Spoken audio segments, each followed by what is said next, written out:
Hi, I'm Terry. I'm an intuitive designer, a house healer, and a holistic interior designer.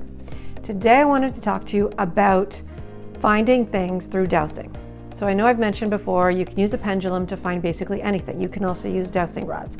You can dowse to find anything you've lost in your home, people, anything on a map. You can basically find anything.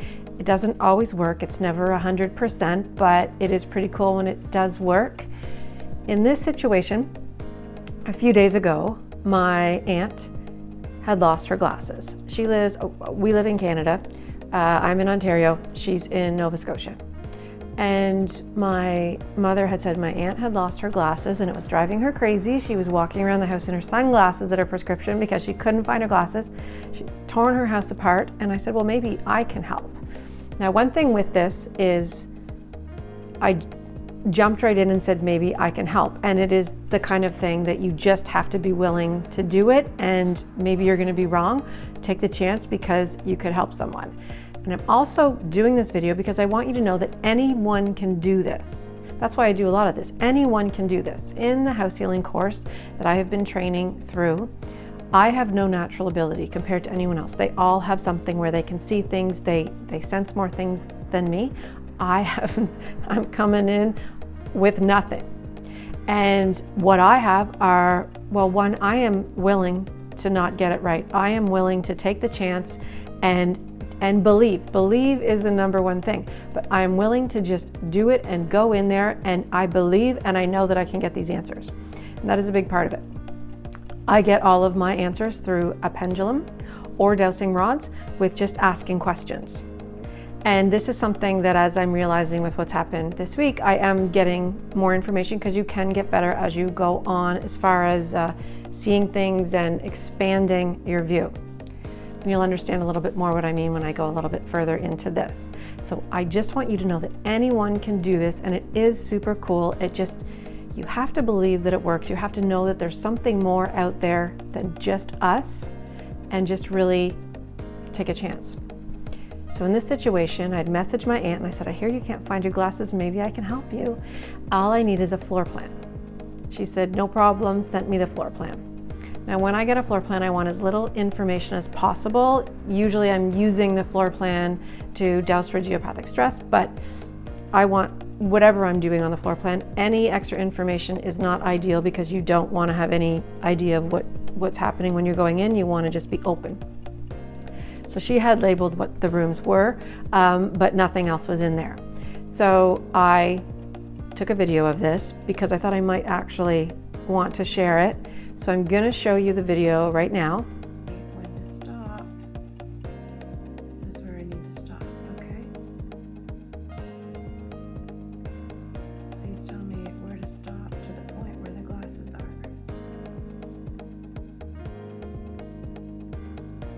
Okay, is this the spot? Okay, I'm going to mark it with an X. It's right on the line of her bedroom. The exterior line it appears to be. I'm not sure if she's in a house or there's people on either side. I'm not really sure. Are the glasses inside the house?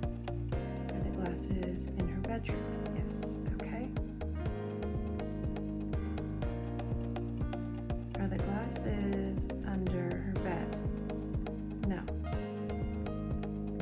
Are the glasses in a drawer? Are the glasses in a nightstand? No. So this is part of all of this, is you have to have the right string of questions to get the answers. You're getting yes and no, which is leading you along. So we know it's in her bedroom. We know it is in a drawer. It's not a nightstand. Is it under her bed? No. So I don't really know what else would be around there, but I do have a point that I can send her and show her where it's supposed to be. I do know that it's not in a nightstand, it's in a drawer. Maybe there's something else there that she knows about. So we will see. So there's a couple things about that video. One, I found a spot that was her bedroom. It was on a wall, and I found that strange. After I had found that, I kept thinking maybe it's not right in that room, maybe it's a room somewhere up against that, if it was on the back of that or the next room. I wasn't really sure. I didn't say that to her, so that's one lesson that I want to put forward. It's when you're doing this, give all the information you have, because sometimes you hold back because you don't want to be wrong. So more general is kind of ideal, because this is what I said to her once I doused this room and found this spot. This is the only information I gave her.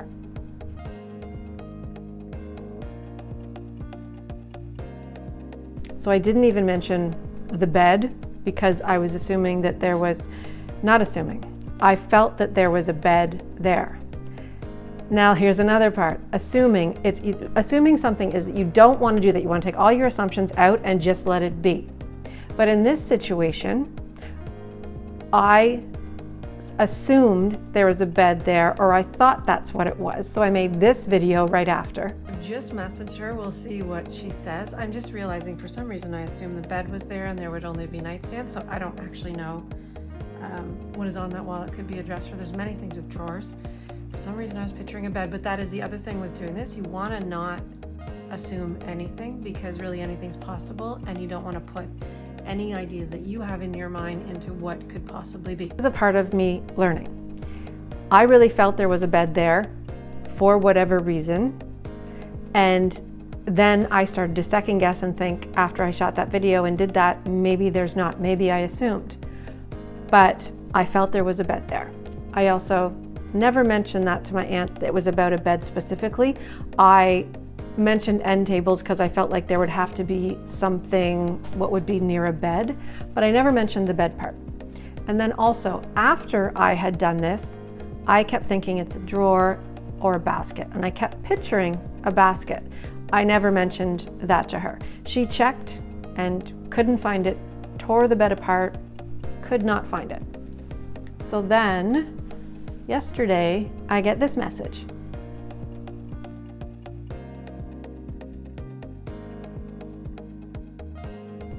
She found them in the bedroom beside, on top of a bed, in a basket. So what I am learning from this, and the reason I'm sharing this, because yes, it wasn't exactly right, but it's also a big lesson for me and for anyone doing this, or that is new to doing this or wants to. A lot of the information was there. I was only a few inches off of where it really was.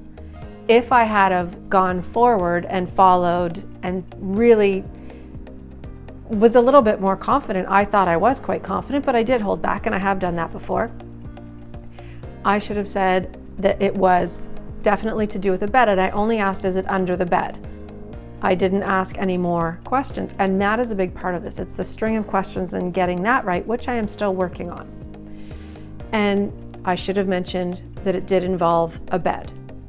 And then once I started feeling that it involved a basket, a message to her would have been ideal, because it's been days and she still couldn't find them. And that maybe would have made her think, okay, it's in this other room that she never really uses, but she happened to go in it.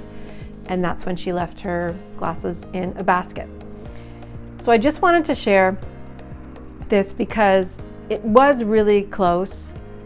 With me being a little bit more confident, I could have led her to these glasses a little sooner, but it does show you, of any of the places in this home, I landed there a few inches from where the glasses ended up being. I knew that it was a bed, and then I started seeing baskets, and she feels like the basket could seem like a drawer, because I knew it wasn't in an end table or some sort of a cabinet. Anyway, it is pretty cool. I wanted to share this. Hopefully it makes someone want to try it, because it is really, really cool. And I have helped people find things in the past. It's when you're doing it, you just have to be open, and you really have to be confident in what you're doing and be willing to share everything that you find. I'm Terry, thanks for checking out my video. Hopefully I've inspired someone to try to find something with a pendulum or dowsing rods. If you have any questions, let me know, or if you'd like me to show you how to do this, please send me a message.